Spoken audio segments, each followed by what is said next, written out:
Hello, great people. I trust we are all doing great. Welcome to the first edition of Trends Blend G8.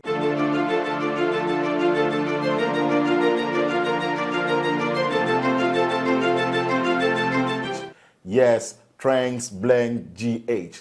At this point, I want to encourage you to subscribe, click the notification bell so that when we drop any content, you'll be the first to receive it.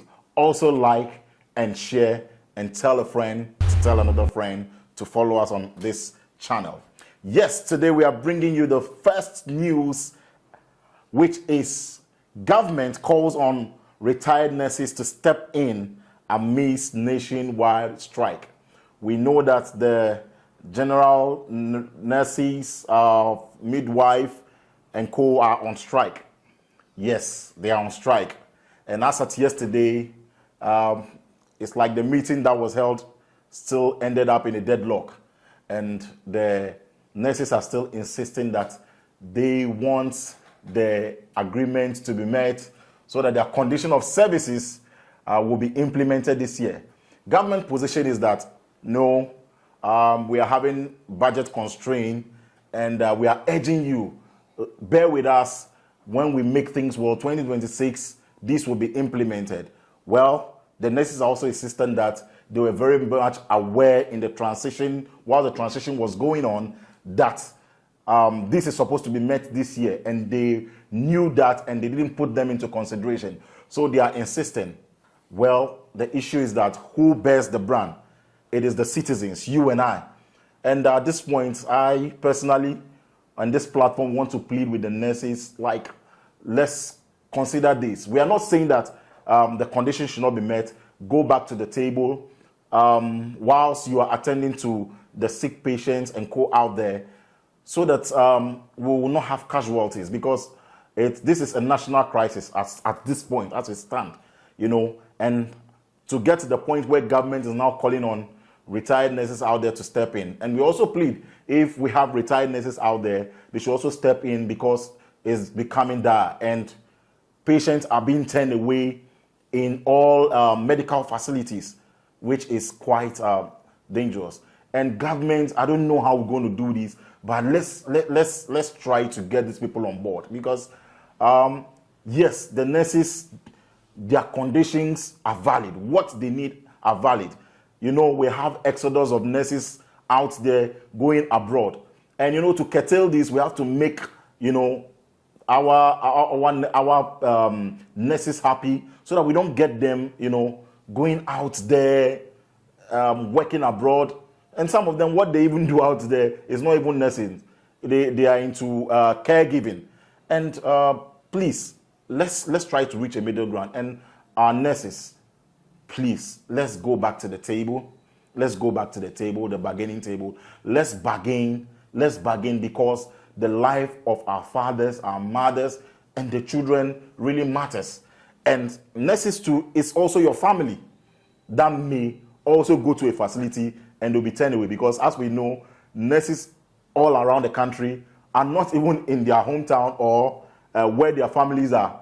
And if your family is sick out there and they are turned away and they end up dying, God forbid, you know, you also be held responsible. But we are not saying that your strikes are not legitimate. They are very, very legitimate. Government, please, let's look into this. Let's reach a middle ground. Let's get to the table, and let's get our nurses on board. So nurses, on this platform, we plead with you, please go back to the hospitals. Let's serve the people. Let's bargain, and let's get this done with. Thank you. Now to our next story.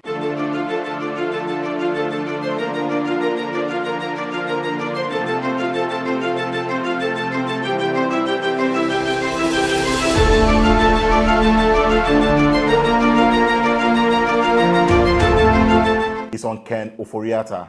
As we all know, the OSP has placed Ken Ofori on the Interpol Red Alert as a fugitive. And today and yesterday as a fugitive. And yesterday, the news came that the family have written to Interpol to take his name off the Interpol Red Alert. because he's not feeling well and he'll be back after his surgery. But the question is, this letter that was written was not signed by anybody. The question is it the nuclear family or the extended family? Who is to be held? Well, as we all know, this story is going back and forth, that he has to come to the OSP to answer some questions. And we all know the OSP really, really needs him. We don't know what the allegations are till now on Ken Ofori.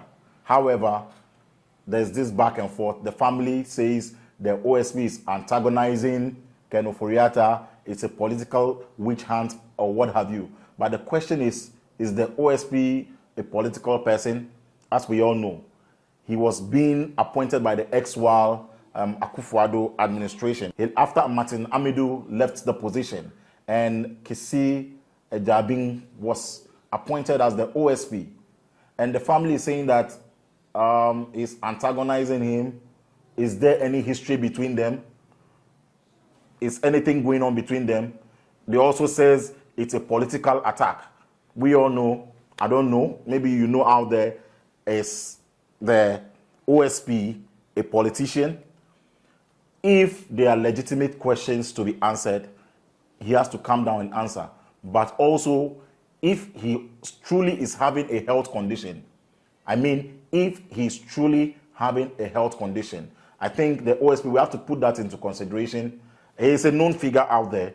He really cannot run as we've been. He can't hide because he's a big guy, you know.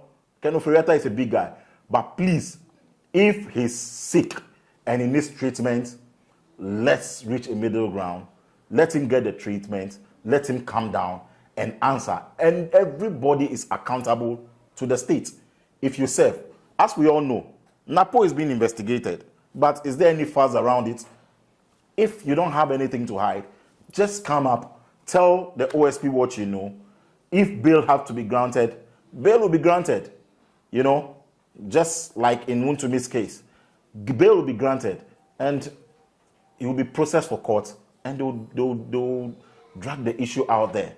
And the family coming with this, and whilst the statement is not being signed, the question is on what grounds are they, you know, trying to reach this agreement, or trying to get, on what grounds are they trying to get the Interpol to backtrack and to remove Ofori from the red alert?